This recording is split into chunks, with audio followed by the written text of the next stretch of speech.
domaine de la formation professionnelle continue qui, aujourd'hui en France, est, je dirais, parfaitement connu, bien implanté, bien installé, mais qui, d'une certaine façon, est tout de même d'origine récente, puisqu'on va retrouver les premiers prémices clairement identifiables aux alentours du XIXe siècle. Alors, sachons tout de même que quand on parle aujourd'hui de formation professionnelle continue, on a un peu tendance à oublier que sa conception, son évolution, en fait, a toujours été porteuse de grandes visions que pouvaient avoir un certain nombre d'acteurs, battant sur l'homme, sur le travail, sur le contexte socio-économique, sur ce que devait être la place de la culture, de l'enseignement et des compétences, je dirais, dans ces différents domaines-là. Alors, on a aujourd'hui dans le domaine de la formation professionnelle continue, je dirais en fait une compilation de vocabulaire qui s'est construite au travers des années, alors dont on pourrait penser qu'il est riche, mais en fait qui exprime essentiellement une lente maturation, une lente évolution des idées. Alors de l'éducation populaire permanente à tous les qualificatifs possibles de la formation professionnelle continue, permanente, récurrente, ouvrière, sociale, et j'en passe, en fait on se stabilise aujourd'hui autour de termes qui sont la formation professionnelle continue, en sachant tout de même que ces trois termes-là, en fait, viennent d'univers différents. Le terme formation va plutôt aller chercher son inspiration dans le monde du travail, l'univers du travail. La notion de professionnel referme bien cette réalité-là sur des savoirs et des savoir-faire liés à l'exercice d'un ou deux métiers, tandis que continue ou permanente, qui ouvre sur une dimension de temps, c'est plus un terme qui vient, je dirais, du monde culturel, au sens large. Donc, rien que le fait de mettre ces trois termes ensemble, formation professionnelle continue, ça montre déjà bien qu'on associe des choses qui viennent, je dirais, de dimensions et d'univers différents. Alors, on peut identifier, je dirais, au travers des années, trois grandes catégories d'acteurs majeurs dans l'histoire de la formation professionnelle, dont chacun était réellement porteur d'une vision bien particulière et chacun se voulait exercer une mission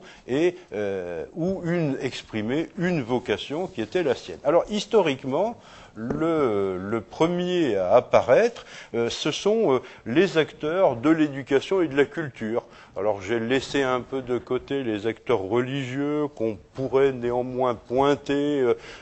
fin du XVIIIe, début du XIXe, je dirais le rôle des prêtres dans l'éducation, je dirais des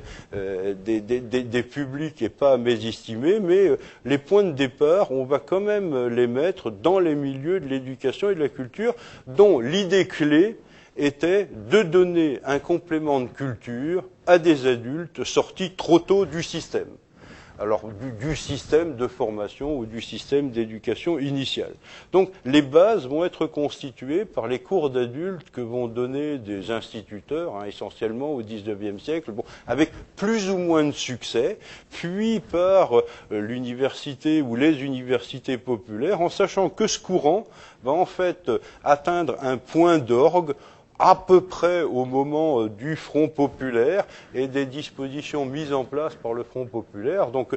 ce courant de développer la culture et le niveau culturel et apporter des compléments va trouver son point d'orgue, par exemple dans les bibliothèques circulantes qui ont été mises en place au moment du Front populaire dans les départements, dans la visite gratuite des musées aux ouvriers, particulièrement le Louvre, dans le développement du théâtre amateur, du ciné-club, etc., pour se poursuivre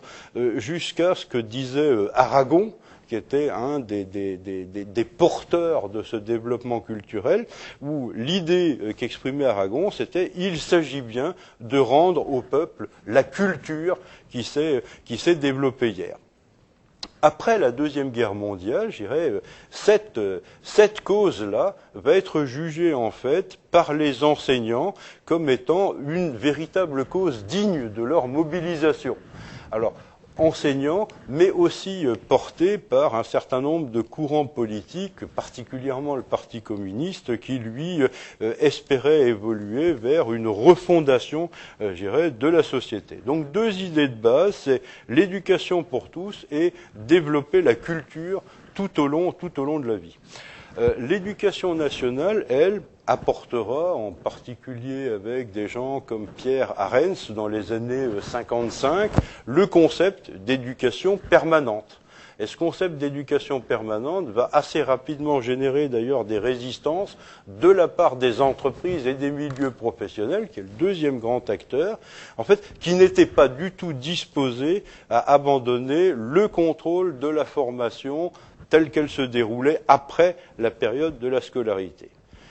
Pour conclure sur cet acteur-là,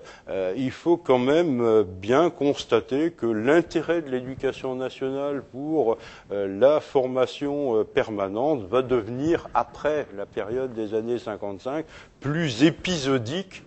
dans la mesure où l'éducation nationale doit se consacrer d'abord à la gestion de sa croissance et de l'autre côté à la démocratisation de son propre univers. Donc cet acteur-là, qui a été porteur de l'évolution sur le 19e et la grande première moitié du 20e siècle, a un peu tendance ensuite à n'apparaître que plus épisodiquement.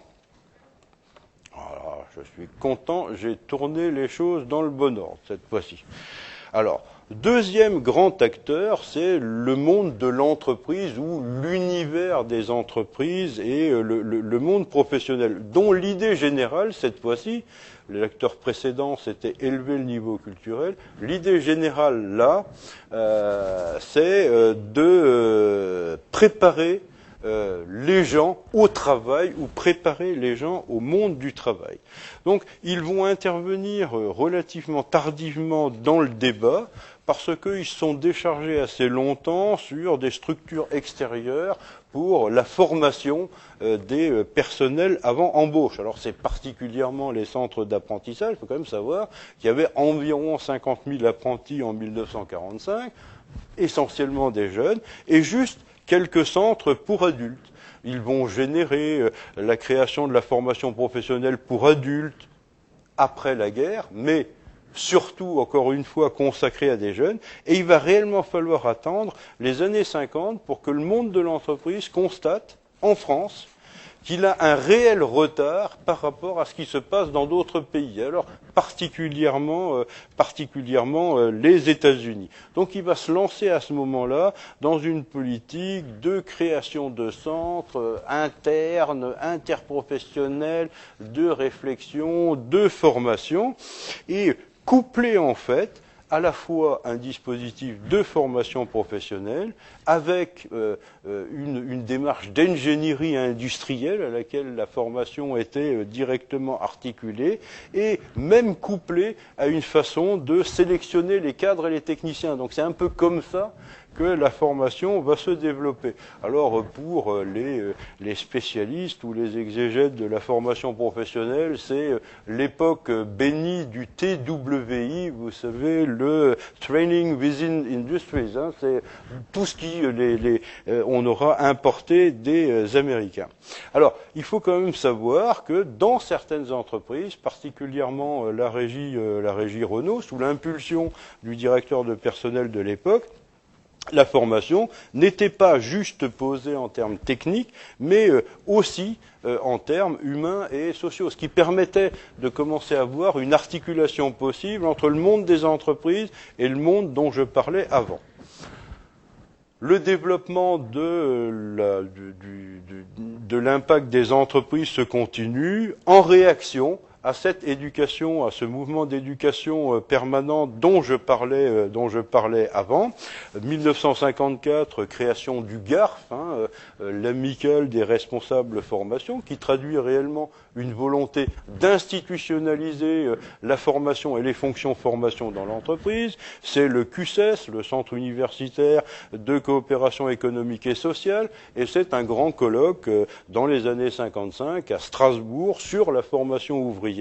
dont découlera ensuite la création de l'Institut des sciences sociales du travail. Et le mouvement est amorcé, et on voit à partir de cette période-là un fort développement de l'impact de ce que fait l'entreprise, et on sent bien que la formation professionnelle bascule de l'univers dont je parlais avant, le monde de l'éducation et de la culture, vers le monde de l'entreprise à partir de cette période-là.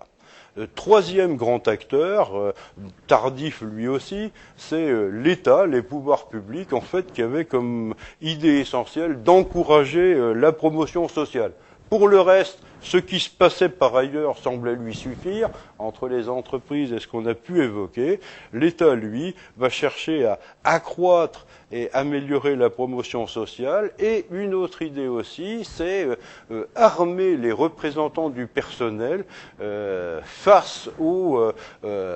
patronat pour qu'il puisse pleinement exercer son rôle, je dirais, dans les comités d'entreprise et les instances représentatives diverses. Donc, ces deux idées de base, l'État, c'est accroître la promotion sociale et former les représentants syndicaux. Avec néanmoins une vieille idée un peu de la récompense du mérite, qui est assez typiquement française d'ailleurs, et qui va générer la création d'un certain nombre de diplômes réservés à la promotion sociale assez tôt, dès les années 47-48, avec les brevets professionnels, les centres associés au CNAM à partir des années 50, 52 précisément, les congés d'éducation syndicale en 1957, etc. Et ensuite, l'État va essentiellement soutenir le développement du rôle des entreprises et des acteurs professionnels dans le développement de la formation professionnelle continue. Les grandes dates à retenir, ça va être Debray qui, à l'approche des années 60, va commencer à pousser à la distinction d'une promotion sociale et d'une promotion supérieure du travail. Et c'est les législations de 66, 68 qui vont réellement organiser l'articulation des initiatives privées, celles de l'État, qui vont mettre en place les mécanismes de financement via une part de la taxe professionnelle et créer ainsi les conditions de la législation de 1971.